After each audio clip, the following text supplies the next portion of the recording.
Assalamu alaikum, dear brothers and sisters, and welcome back to the Roots of Islam channel. South Korea, a nation renowned for its technological prowess, K-pop global dominance, and deeply rooted Confucian and Buddhist traditions, is witnessing an unexpected spiritual shift. In a society where religious identity has long been shaped by ancestral rites, shamanic practices, or secular modernity, a growing number of young Koreans are turning toward Islam, a faith historically absent from the peninsula's religious landscape. This phenomenon presents a striking paradox. In one of the world's most homogeneous and rapidly secularizing societies, the call to prayer is quietly resonating among university students, artists, and professionals, disillusioned with materialism and searching for transcendent meaning. How did Islam take root in this culturally distinct environment? And what drives young Koreans, raised on BTS and Samsung, to embrace the Quran? In this documentary, we will trace the historical milestones, institutional development, personal conversion narratives, and resilient community dynamics that have made Islam a nascent yet permanent part of Korea's evolving spiritual identity. Prior to the mid-20th century, Islam had no established presence in Korea. Historical records indicate minimal contact. While Muslim traders may have reached the Korean peninsula during the Goryeo dynasty, 1830–92, via the Silk Road, no sustained community emerged. The first significant arrival of Muslims occurred in the aftermath of the Korean War, 1950–1953, when Turkish soldiers serving under the United Nations Command introduced Islamic practices to local populations. Approximately 150 Turkish troops remained in Korea post-armistice, and in 1955 they established the Korea Muslim Society, the first organized Islamic body in the country. With support from the Turkish government and local donors, the Seoul Central Mosque was inaugurated in 1976 in the Itaewon district, marking a formal institutional foothold. The second wave of Muslim presence began in the 1980s and 1990s, driven by labor migration and globalization.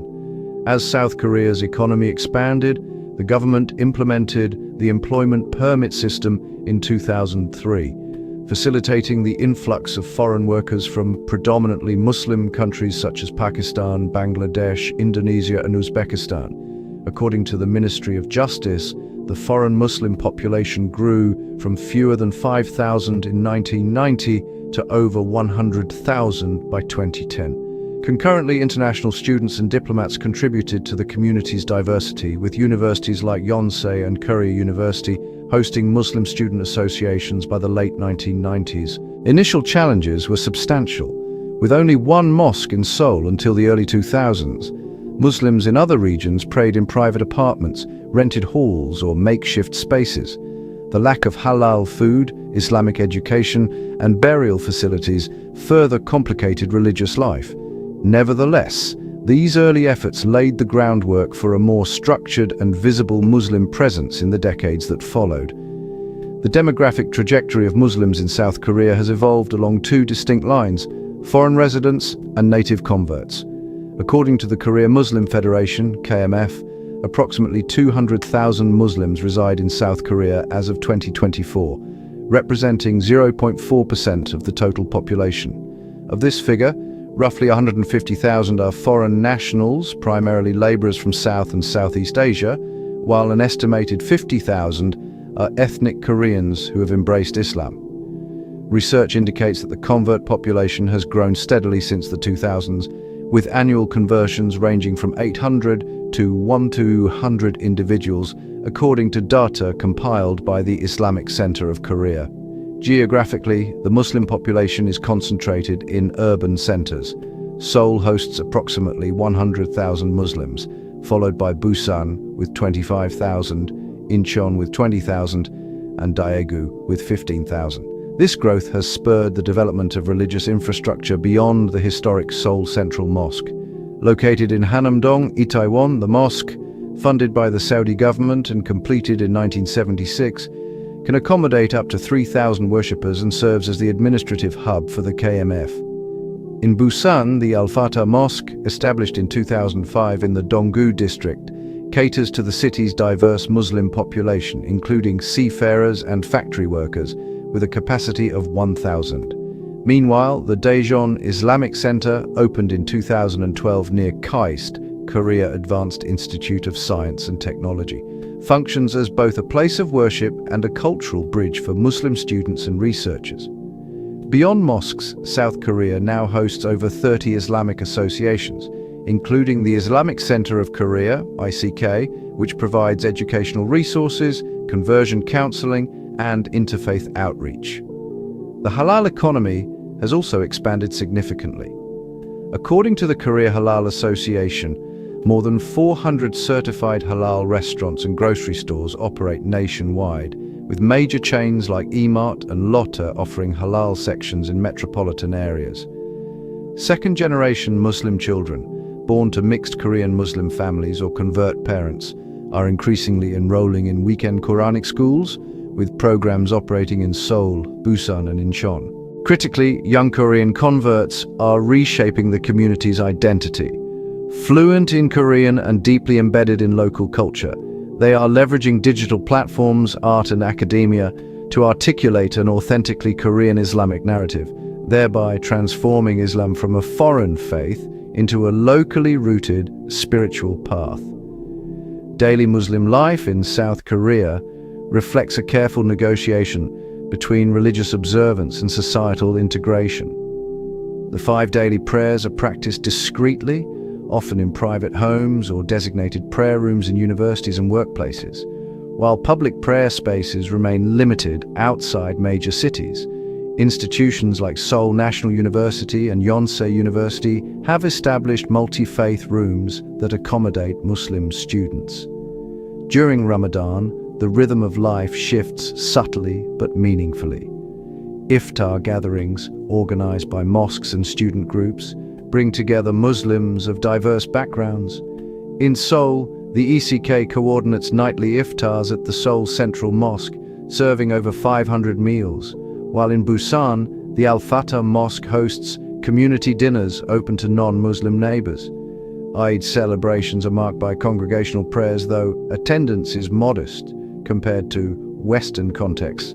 Eid al-Fitr in Seoul typically draws 2,000 to 3,000 worshippers to the central mosque and nearby parks, with similar numbers in Busan and Incheon. For Muslim children, navigating dual identities is a common experience. While public schools do not offer Islamic religious education, many families rely on weekend Quranic classes and online resources. Workplace integration remains a challenge.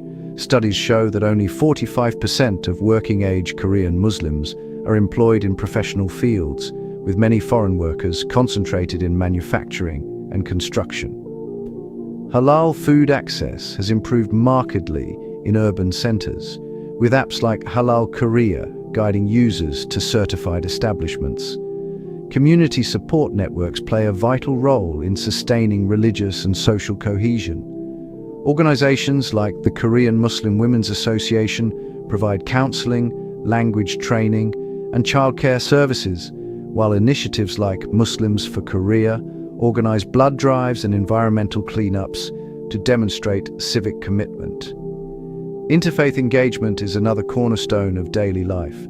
The Dialogue of Religions Forum, hosted annually by the Jogye Order of Korean Buddhism, includes Muslim representatives, while Open Mosque Day, held biannually in Seoul and Busan, welcomes hundreds of non-Muslim visitors to learn about Islamic practices firsthand.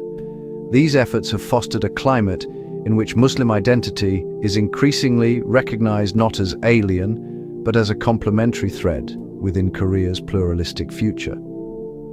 Conversion stories, 8:30-10-30. Conversion to Islam among ethnic Koreans represents a small but growing phenomenon, driven primarily by spiritual seeking, intellectual inquiry, and exposure through media and travel. According to research by the Islamic Center of Korea, approximately 1,000 Koreans embrace Islam annually, with women comprising nearly 65% of new converts. These conversions are typically motivated by dissatisfaction with materialism, curiosity about monotheism, or admiration for Islamic ethics observed in Muslim peers. One notable narrative is that of Minji Park, a former K-pop choreographer from Seoul, who embraced Islam in 2020 after a period of existential questioning. In her testimony, she described being drawn to Islam's emphasis on inner peace and gender dignity. In the entertainment industry, women are often reduced to images. Islam taught me that my worth is in my character, not my appearance.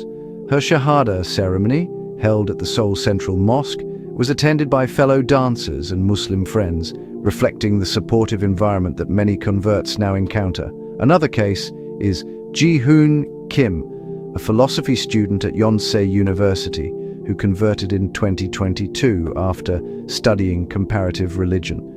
After attending an open lecture on Islamic metaphysics, he began private study with an imam and eventually took Shahada during Ramadan. Islam resolved the tension between reason and faith that I'd struggled with since high school, he explained in a campus interview. Tawheed isn't just theology, it's a framework for understanding existence. Support structures for converts have evolved significantly.